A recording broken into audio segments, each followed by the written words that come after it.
here are your intrepid travelers, Ken and Martha, as we get ready to depart for the Viking Venus in Malta. Today is Sunday, July 11th, and we have lots of news since our last episode. I'm trying to put on my happy, excited face, which is normally the face I have before I begin a cruise. Indeed. But we have been getting so much bad news from Malta that we are, even though we're heading to the airport today, we still are not sure whether the cruise will actually happen. Because Malta is worried about the COVID rates, both there and everywhere else in the universe, and has decided to stop admitting Americans as of Wednesday, the day our cruise is supposed to begin. They've added all of the United States to the red list, which means you can't get in without a 14-day quarantine and lots of testing. So we, however, are leaving on July 11th, and this ban starts on July 14th. So we are quite confident that we will be ready to go on the ship. And we'll be taking a sail on a luxury yacht all by ourselves. And we know that from looking at maritime travels that the Viking Venus is in Malta, and today it's bunkering. Taking on fuel. Oh, very good. It's taking on fuel in Malta, and there are two other Viking ships there, and they will be sailing, and the Viking Venus will be in port on Wednesday when we are ready to leave. So Viking does have boots on the ground, and you have to think that they are talking to whoever they need to talk to in Malta to smooth the way for all the rest of us to come. But we're very surprised that Malta would take this step. And it kind of started out as a notification. Rumor. Well, kind of, yeah, a notification from the U.S. Embassy. And then today, Sunday, it appeared actually on the Maltese website as an official policy. So I don't know how they're going to get around this, but Viking is there. I just did a chat on the Viking website with a nice young man who assured me that I should get on the plane later on today, and so that's what we intend to do. As you know, getting into Malta before involved PCR testing and a lot of forms, and we want to correct a little error that we made when we spoke to you last time. If you do get to go to Malta, you have to fill out the EDU Digital Passenger Locator form. And let me zoom in. We did this a few days ago when we talked to you last, and one of you kindly said, how could you finish this because you needed your COVID test results. And there's a question on here that lets you either put in your vaccination records or your test results. Exactly. And we put in our vaccination results, and it came through. And it took it. And it looked like we were good to go. So we have redone this form in case anyone cares. I'm thinking a QR code is a QR code. So you want to make sure when you come to that question that you don't say, I'm going to submit my vaccination record. You say, I'm going to submit my PCR test results, if that's still the rule that's in place. You say no, and then it has a drop down for the PCR test. Right. So we're sorry we misled you about that. Yeah, but this is a form that's necessary apparently to get in. That QR code is a key.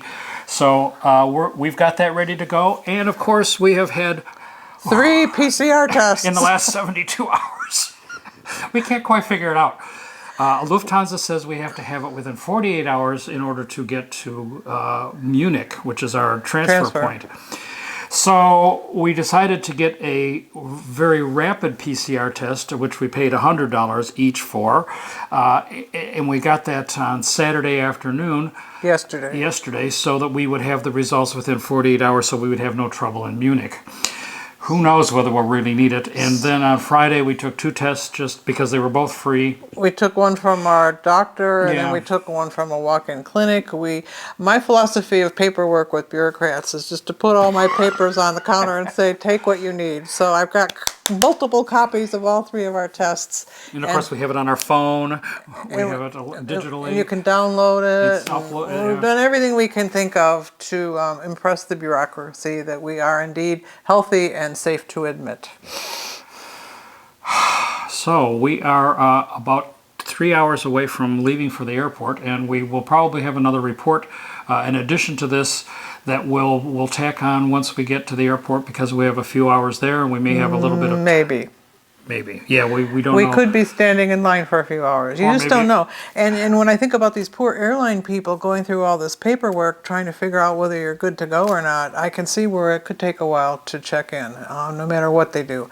We have we uploaded all these forms to United as part of the boarding pass procedure. That was challenging too.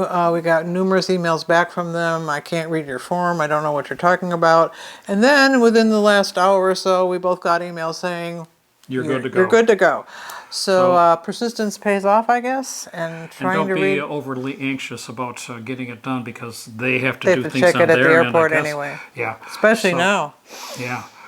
So, ladies and gentlemen, we have a deep sigh, taking a deep breath, and hoping for the best. Who knows? We may have to quarantine for 2 weeks in Malta. On the cruise ship. Well, okay. We'll keep you posted.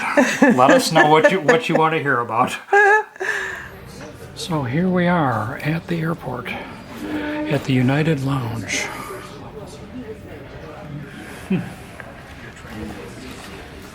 Masks in hand, here we are at the airport. We've made it through and we're in the United Lounge. Oh, surprise of surprises. We made it through in 40 minutes. Faster than usual, I would Yeah, say. we had pre-check at the check-in, but I still had to go through about 4 times because I had to wear my watch, take it off. Anyway, they did check passport, COVID, Vaccine card and and PCR testing sheet. here at United. And now we have about 2.5 hours before we depart. So it looks good for us to be in Malta on Monday. Our suitcases will be. Checked our suitcases. And we have boarding passes from Munich to Malta, so that's a good sign too. For me, the key was these days at O'Hare, for United anyway, you don't go stand in a line, you go to a kiosk and check yourself in. And I stumbled upon a very nice United agent who Yes. stood with us and walked us through it because there's no way we could have done it by ourselves. And Well, they at have some to- points in the process, they were asking for an agent to verify the information that we were attesting to. Looking back on it, we are seriously questioning whether we had to do all the online stuff that we did in terms of getting ready to fly. But better to do it and not need it than the other way, in my book. Yes, I would agree with that. But it's the process has been very smooth so far, and we can't complain at all.